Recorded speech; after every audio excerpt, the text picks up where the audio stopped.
우리를 유혹으로 이끄는 그러한 그 무거운 짐들, 우리가 얽매이기 쉬운 그러한 것들.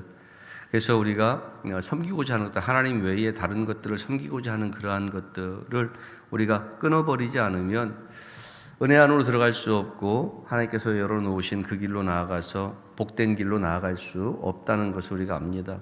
그렇기 때문에 우리는 오늘 본문의 말씀을 통해서 여호수아의 고백을 보게 되고, 그 여호수아의 고백을 통해서 우리는 다시 한번 하나님의 백성으로서 우리가 어떻게 살아가야 될 것인지, 무엇을 선택해야 될 것인지를 다시 한번 깨닫게 되는 줄 믿으시기 바랍니다. 여호수아는 주님을 섬기는 일이 강압으로 이루어질 수 없다는 것을 잘 알고 있었습니다. 이스라엘 백성들을 압박하고 그들을 푸시하고 이렇게 해서 그들이 하나님께로 돌아오게 하는 것은 하나님의 방법이 아니라는 것을 여호수아는 잘 알고 있었습니다. 그래서 오늘 여호수아가 주님을 기쁘시게 하는 순종은 자원하는 마음으로 드려야 되는 것이다. 너희가 스스로 선택하는 것이고 그 선택의 몫은 너희가 책임을 져야 된다라고 하는 이야기를 지금 하고 있는 것입니다. 그래서 이스라엘 백성은 여호수아가 하는 이 말이 뭘 의미하는지를 알고 있습니다. 모세가 약속의 땅을 눈앞에 두고 마지막 유언처럼 남겼던 것처럼 여호수아도 지금 이스라엘 백성들에게 뭘 주고 있냐면 선택의 기회를 주고 있는 것입니다. 선택의 기회를. 자, 여호수아는 만약 하나님을 섬기는 일이 좋아 보이지 않으면 그들의 조상들이 유브라데스 강 건너편에서 섬겼던 다른 신들을 섬겨도 좋고, 아니면 그들이 머물고 있는 그 아모리 땅에 있는 신들 중에서 어떤 걸 섬겨도 좋다라고 이야기합니다. 그런데 너희가 무엇을 선택하든지 너희가 선택하라는 것이죠. 그런데 중요한 것은 선택은 너희들의 몫이다라는 거예요. 내가 선택해 주지 않겠다는 것입니다. 선택은 너희들의 몫이라는 것이죠. 오늘 본문의 말씀에 나와 있는 것처럼 15절의 말씀처럼 만일 여호와를 섬기는 것이 너희에게 좋지 않게 보이거든 너희 조상들이 강 저쪽에서 섬기던 신들이든지 또는 너희가 거주하는 땅에 있는 아모리 족속의 신들이든지 너희가 섬길 자를 오늘 택하라. 오늘 너희가 뭐하라? 택하라. 니들이 택하라는 것입니다. 그리고 난 다음에 이야기하기를 이런 거죠. 오직 나와 내 집은 여호와를 섬기겠노라. 그래서 여호수아가 지금 이스라엘 백성들에게 지금 너희가 선택한 것에 대한 그 몫은 내 것이 아니라 너희들의 것이다라고 이야기하는 것이죠. 다시 말하면 여호수아는 유일하신 하나님과 거짓 신들을 동시에 섬기는 그러한 그 중립적인 그러한 이름의 호사를, 중립이라고 하는 그 이름의 호사를 누리게 하지 않는 거예요. 사람들은 어떤 상황이든지 말하면 조금 불리하면 나는 중립이야 라고 이야기합니다. 나는 중립. 중립이라고 하는 이야기가 뭐냐면 나는 네 이야기도 안 듣고 내 이야기도 안 들을 거야. 아니면 나는 네 이야기도 듣고 내 이야기도 들을 거야 라고 이야기하는 거죠. 그런데 구원받은 백성들이 가야 될 길은 하나님이냐 그렇지 않느냐, 그러니까 천국을 향한 길이냐 지옥을 향한 길이냐, 선택은 우리의 몫입니다. 그리고 책임은 누가 져요? 우리가 져야 되는 것이죠. 선택한 자가 책임을 져야 되는 것입니다. 그래서 지금 여호수아는 하나님과 거짓 신들을 동시에 섬기면서 나는 중립이다라고 이야기하는 그런 호사를 못 누리게 하는 거예요. 이스라엘 백성들이 왜 그랬냐면 이스라엘 백성들이 그런 그 모습들을 가지고 있었기 때문에 그렇습니다. 이중성들을 가지고 있었기 때문에.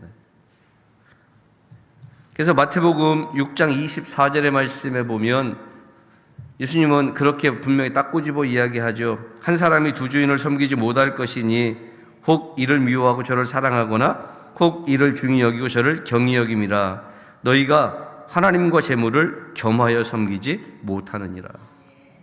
하나님과 재물을 겸하여 섬기지 못한다. 그러니까 하나님과 재물이라고 말했지만은 유일하신 하나님과 재물과 유일하신 하나님과 우리가 생각하고 있던 다른 것과 하나님과 또 우리가 좋아하는 또 어떤 다른 것과 어떤 것을 비교해도 하나님과 이것을 같이 겸하여 할 수는 없다는 것입니다. 하나님을 섬길 거면 하나님을 섬기는 것이고, 그렇지 않으면 재물을 따라가든 아니면 재미를 따라가든 쾌락을 따라가든 그거는 우리의 선택인 것이죠. 그러나 우리가 신앙을 가졌고 그리스도 예수 안에서 구원받은 백성이라고 이야기하기 때문에 우리는 뭘 선택하게 돼요? 하나님을 선택하게 되죠. 근데 그 선택이 뭐 해야 된다? 진실해야 된다. 진심이어야 된다는 것입니다. 그러니까 여호수아는 사람이 하나님께 드릴 수 있는 그 충성의 그 최고의 충성을 보여주면서 자신과 그의 가족들은 주님만 하나님만 섬길 것이다 라고 이야기하는 거예요. 그러니까 여호수아의 말은 이런 거죠. 설령 온 이스라엘이 주님을 섬기지 않고 다른 것을 섬긴다 할지라도 각자 온 이스라엘이 하나님이 선택한 백성들이지만은 그들이 모두가 다 각자 자기의 생각대로 자기의 마음대로 자기가 하고 싶은 것을 한다 할지라도 나는 뭐 하겠다? 하나님만 섬기겠다. 여러분, 오늘 이 여호수아의 단호한 고백이죠. 이스라엘 백성들 앞에서 나는 나와 내 집은 여호와만 섬기겠다라고 하는 이 단호한 고백, 여호수아의 고백이 오늘 저 여러분들의 고백이 될 수 있기를 주님의 이름으로 간절히 축원합니다. 이 고백이 내 고백이 되어야 되는 것입니다. 자, 보면 이때 이스라엘 백성이 여호수아에게 아멘으로 화답하죠. 유브라데스 강 건너편에 있던 신을 섬기든 지금 너희들이 살고 있는 아모리 땅에 있는 신들 중에 어떤 걸 섬기든 그건 너희들 맘대로고 나는 나와 내 집은 여호와를 섬기겠다.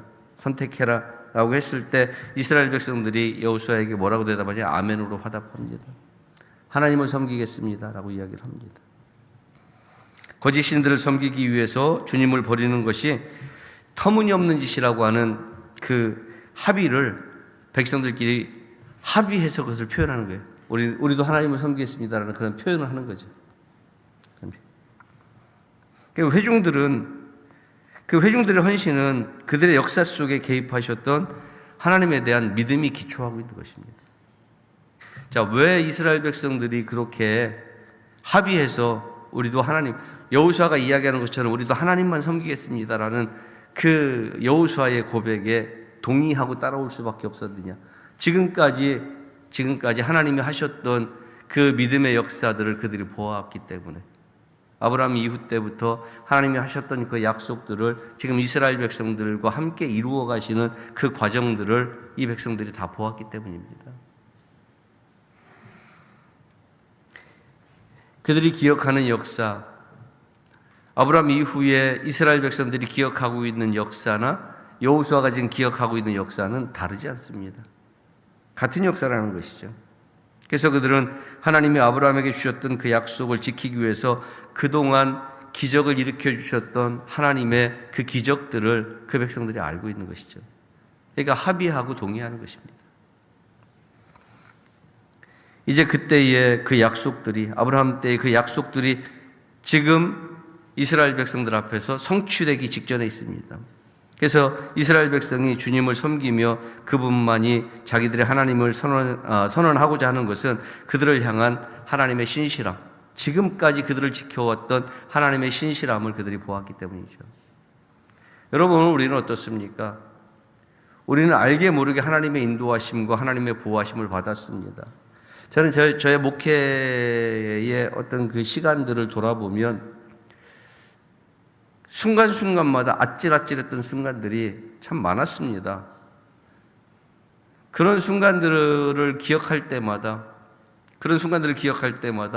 야, 하나님께서 그 순간에도, 그 찰나의 순간에도 우리와 함께 하시고 나와 함께 하시고 은혜를 베푸시고 의로운 손으로 붙잡아 주시는구나.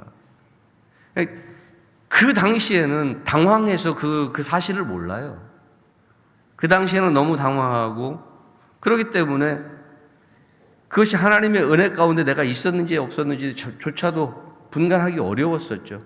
그런데 시간이 흐르고 난 이후에 되어지는 모든 과정들을 볼 때에 하나님께서 그때 이 일을 이렇게 처리하지 않으셨으면 지금의 나는 없겠구나라는 그런 생각들을 하게 되는 거죠.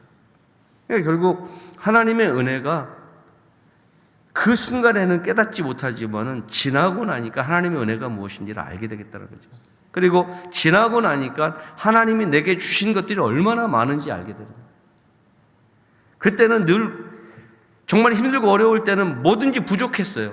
뭐든지 부족하고 뭐든지 힘들고 다 그랬는데 돌아서서 생각해 보니까 하나님께서 단 한 개도 부족하게 만들어 놓으신 것이 없어요. 없어서 못 살았던 적도 없고요. 안 줘서 못 살았던 적도 없고요. 힘들지만 어떻게 다 견뎌내고 다 살아왔다는 것이죠. 이것이 하나님의 은혜였던 것이죠. 그런데 이스라엘 백성들이 그런 하나님을 알고 있어요. 그 백성들이 광야를 지나오면서 그들이 부족하다, 없다, 물도 없다, 먹을 것도 없다, 그들이 아무리 외치고 떠들어도 그들은 한 번도 굶었던 적도 없고요, 목말라 죽었던 적도 없어요. 지나오고 나니까 뭐예요? 하나님께서 그들에게 함께 하셨던 그 은혜들이 보여지는 것이죠. 그들을 신실하게 이끌어 주시고 그들을 신실하게 대해 주셨던 그 하나님을 그들은 알게 됩니다. 그러니까 동의하는 것이죠. 그런데 그들이 그렇게 동의하고 나올 때 여호수아가 뜻밖의 이야기를 합니다. 오늘 본문에 보면 19절의 말씀에 보면 그렇게 이야기합니다. 같이 한번 보겠습니다. 19절 말씀 시작. 여호수아가 너희가 여호와를 능히 섬기지 못할 것은 그는 거룩하신 하나님이시요 질투하시는 하나님이시니 너희의 잘못과 죄들을 사하지 아니하실 것임이라. 아멘. 자, 여기 말씀에 뭐라고 이야기하고 있어요? 딱 부러지게 너희가 여호와를 능히 섬기지 못할 것. 지금 이스라엘 백성들은 하나님을 섬기겠다라고 동의하고 합의서를 가지고 왔는데 여호수아는 뭐라고 이야기하냐면 능히 섬기지 못할 것이라 이렇게 이야기해요. 능히.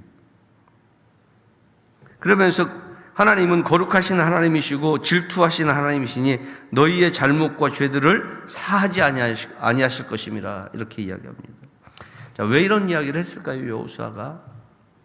여호수아가 무엇 때문에 아멘으로 합의하고 하나님만 섬기겠습니다라고 이야기하고 그러면서 앞으로 나온 그 이스라엘 백성들에게 능히 여호와를 섬기지 못할 것이다.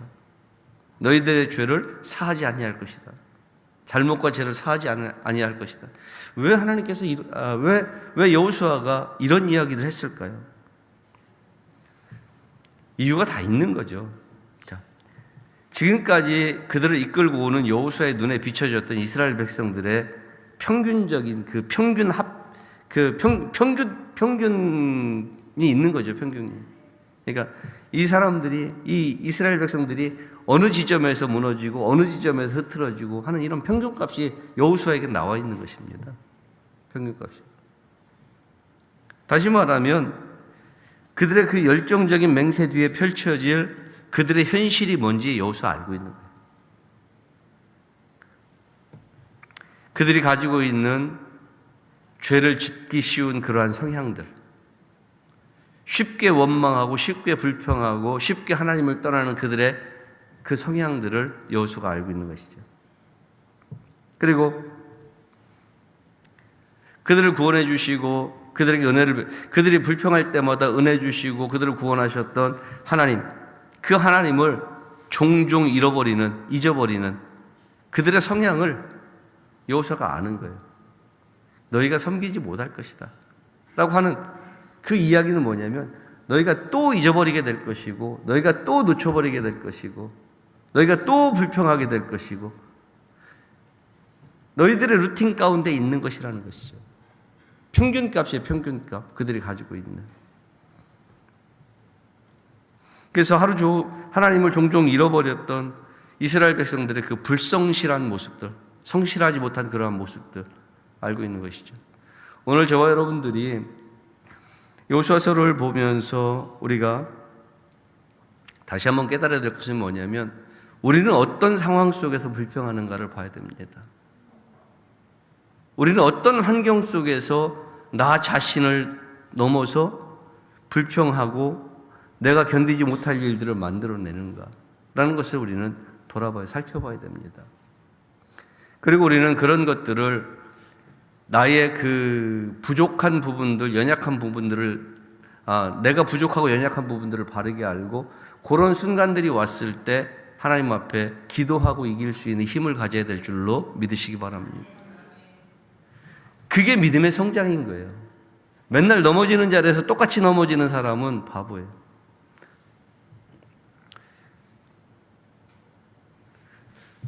두 번 정도까지는 넘어질 수 있다고 저는 생각을 해요. 그러니까 쉽게 말해서 우리 운전하고 다니는 사람들 대부분 운전하고 다니니까 찍혔던 자리에서 카메라 찍혔던 자리에서 계속 찍히는 사람들 있죠. 찍혔던 자리에 계속 찍혀요. 그 자리에서 계속. 그분은 도대체 뭘까요?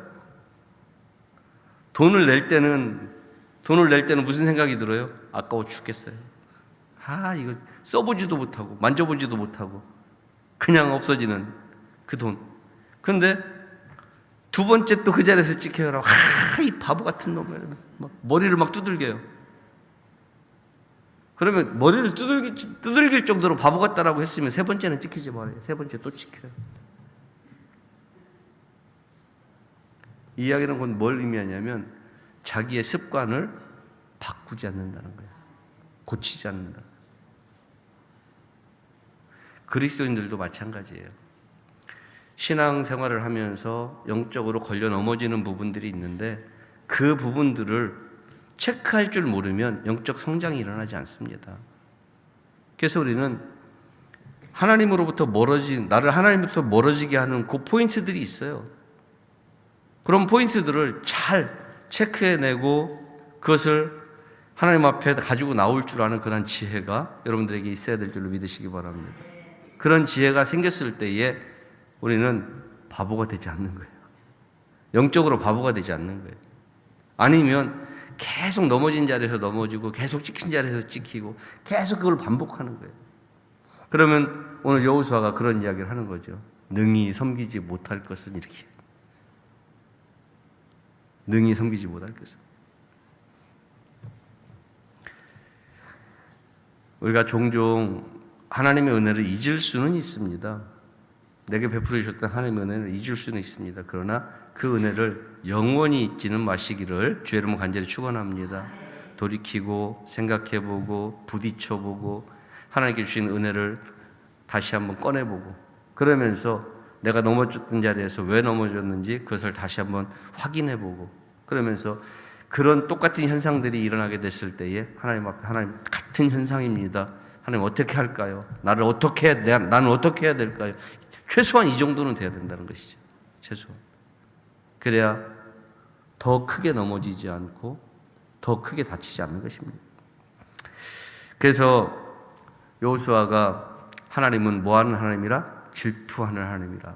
같은 것에 자꾸 넘어지면 하나님도 화가 나는 거예요. 질투하시는 하나님이라 이렇게 말씀합니다.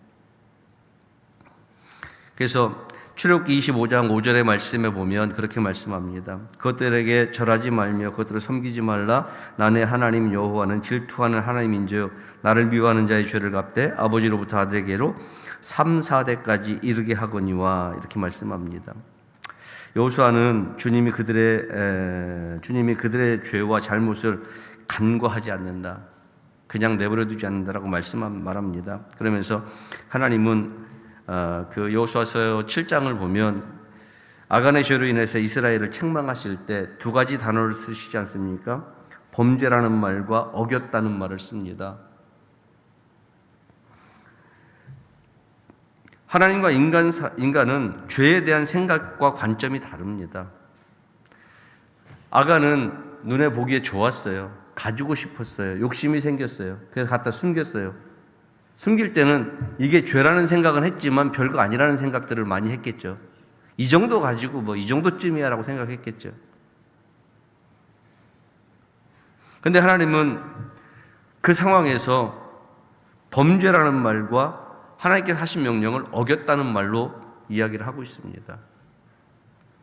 그래서 하나님과 인간은 죄에 대한 생각과 관점이 다르다는 것. 하나님은 죄를 심각하게 보시지만은 사람들은 그렇지 않다는 것.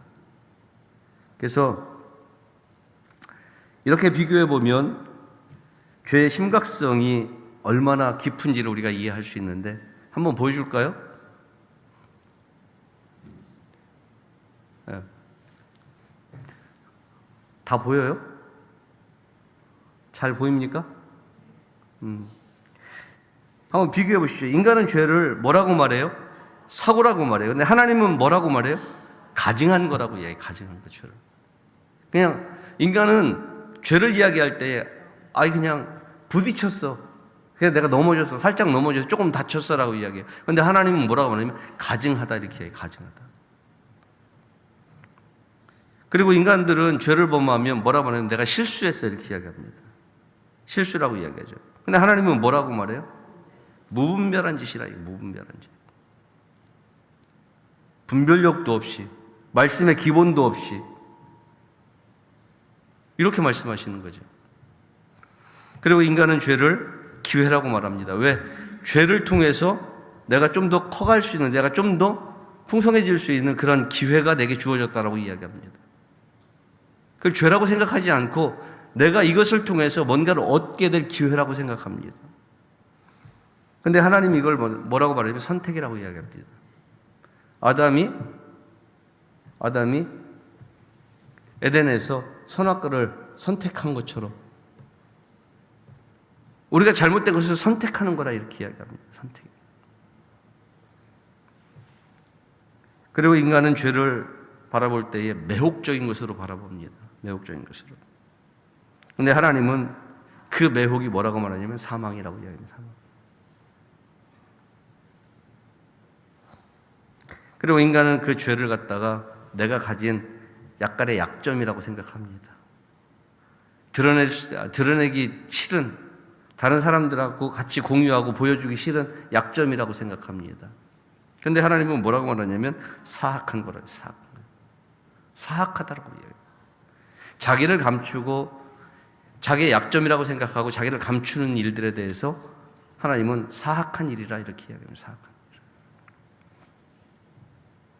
그리고 죄를 범할 때에 자유라고 이야기합니다. 내가 원하니까 하는 자유라고 이야기합니다. 그런데 하나님은 자유가 아니라 뭐라고 이야기해요? 무법이라고 이야기해요. 무법. 법도 없이 사는 자. 그리고 인간들은 죄를 범할 때 이 정도쯤이야. 하찮게 봅니다. 하찮게 보는데 하나님이 이걸 뭐라고 말하냐면 비극이라고 봅니다. 비극. 죄는 비극입니다, 여러분.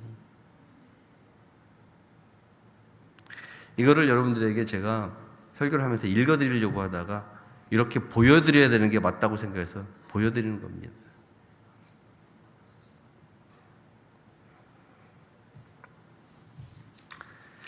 사람의 관점과 하나님 관점에서 죄의 문제는 전혀 다르다는 것을 여러분 기억하셔야 됩니다. 여러분들이 생각하고 있는 것이 하나님이 생각하는 것과 같지 않다는 것을 여러분 기억하셔야 돼요. 하나님을 섬기는 거, 주님을 섬기는 거 중요한 일입니다, 여러분. 근데 그 섬기는 그 중요한 일을 몇 마디 다짐으로 끝낼 수 있는 일이 아닙니다. 그래서 오늘 여호수아가 이스라엘 백성들이 몇 마디 다짐으로 합의해 갖고 와서 우리도 그렇게 하겠습니다라고 아멘이라고 이야기하는 그들의 모습에 대해서 능히 섬길 수 없는 너희들이라고 이야기하는 거예요. 그리고 우리는 하나님을 거역할 때에 얼마나 끔찍한 결과를 맞게 되는지 이런 것들도 우리가 알아야 됩니다. 하나님을 버리고 이방신을 섬기는 사람들은 그 대가를 치러야 되고요. 이스라엘 백성들은 여호수아의 경고에도 불구하고 어떻게 했어요? 침착하게 다시 한번 신앙 고백을 하죠. 여호수아가 경고한 거예요. 너희가 그렇게 여호와를 섬길 수 없다라는 것을 경고한 거예요. 너희들의 습성이 그렇다라고 한 걸 경고한 거예요. 그런데 다시 한번 여호수아서 24장 21절 말씀에 그렇게 이야기합니다. 백성이 여호수아에게 말하되 아니니이다. 우리가 여호와를 섬기겠나이다. 확실합니다. 우리가 확실하게 여호와를 섬길 것입니다. 그들이 왜 이런 결심을 했는지 이해는 됩니다. 충분히. 뭐요? 요단강을 건널 때 두려움을 느꼈죠. 몸에 꺼두는 시기에 강물이 넘치는 그러한 과정 속에서 제사장들이 발을 담그고 그들은 그 물로 다 되어 있는 벽을 지나서 요단강을 건너가는 그 상황을 상상해 보면 이 물이 언제 쏟아질지 모르는 두려움 속에서 건너가는 거예요, 사실은.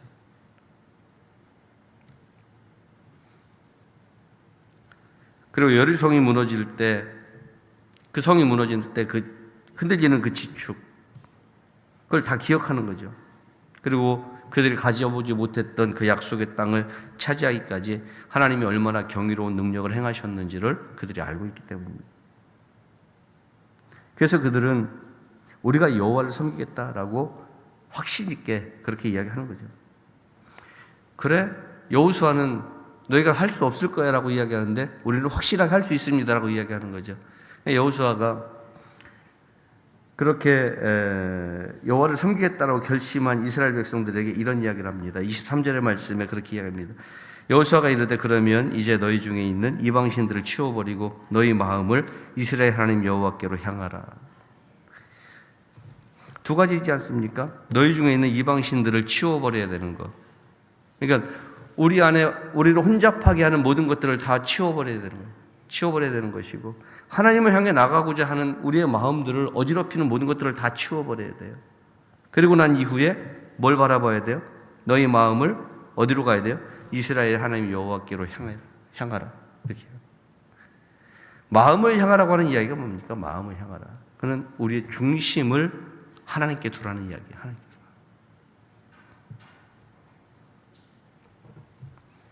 그리고 그 밑에 24절의 말씀에 보면 그렇게 말씀을 하지 않습니까? 그러면 이제 너희 중에 있는 이방신들을 치워버리고 이렇게 이야기하죠. 그러는 다음에 24절의 말씀에 여호수아에게 말하되 하나님 여호와 우리를 섬기고 그 목소리를 우리가 청종하려 하는지라 이렇게 이야기합니다. 하나님의 말씀을 듣고 이제는 하나님의 말씀을 청종하는 것이죠. 그 외에 22절에는 뭐라고 말해요? 너희가 스스로 증인이 되라 이렇게 이야기해요. 스스로. 여러분 얼마나 무서운 얘기입니까, 여러분? 스스로 증인이 되라고 하는 이야기가 얼마나 무서운 이야기예요. 지금 너희들이 대답하고 있고 너희들이 지금 행하고자 하는 너희들이 지금 이야기하고 있는 이 모든 것들에 대해서 누가 책임을 져야 된다는 거예요? 네가 책임을 져야 된다. 스스로 증인이 되라.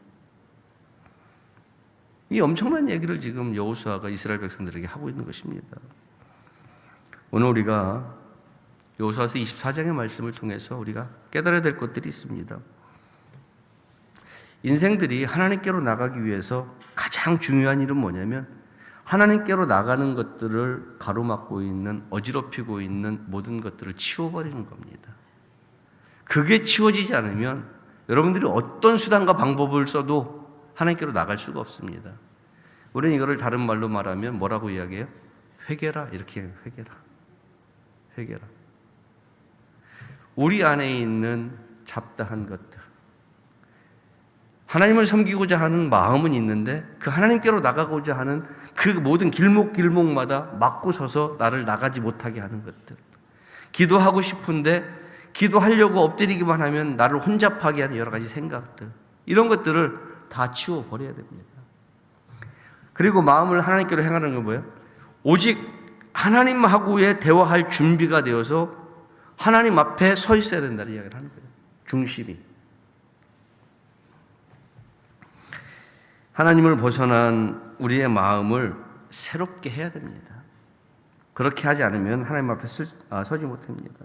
우리 사랑하는 여러분, 이제 우리의 생각, 하나님 앞에 서지 못하게 하는 그런 유혹들, 이런 것들로부터 벗어나서 우리의 마음을 새롭게 하고 주님의 뜻을 깨닫지 못했던 우리의 그 어리석은 영혼을 깨우고 스스로 증인이 되어서 하나님께 돌아와서 하나님이 주시는 그 약속의 땅에서 여러분 모두가 다 주인공으로 살아가는 자들이 되시길 주의 이름으로 간절히 축원합니다. 기도하겠습니다.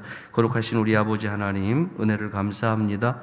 하나님께서 저희들에게 믿음을 허락하셨고 하나님의 은혜를 저희들에게 부어주심을 주여 감사합니다. 이스라엘 백성들처럼 스스로 증인이 되어 하나님의 나라를 향해서 나아가는 그러한 자들이 되기를 원하지만은 때로는 그들이 가지고 있는 약점들로 인하여서 그들이 하나님 앞에서 멀어질 때가 있는 것을 저희들 발견합니다. 우리가 주님 앞에 살아가면서 우리가 넘어지는 그러한 부분들을 잘 점검하게 하시고 그런 부분들 속에서 다시 한번 하나님 앞에 무릎을 꿇는 저희들이 되게 하나님 은혜를 더하여 주시옵소서. 감사를 드립니다. 예수님 이름으로 기도하옵나이다. 아멘.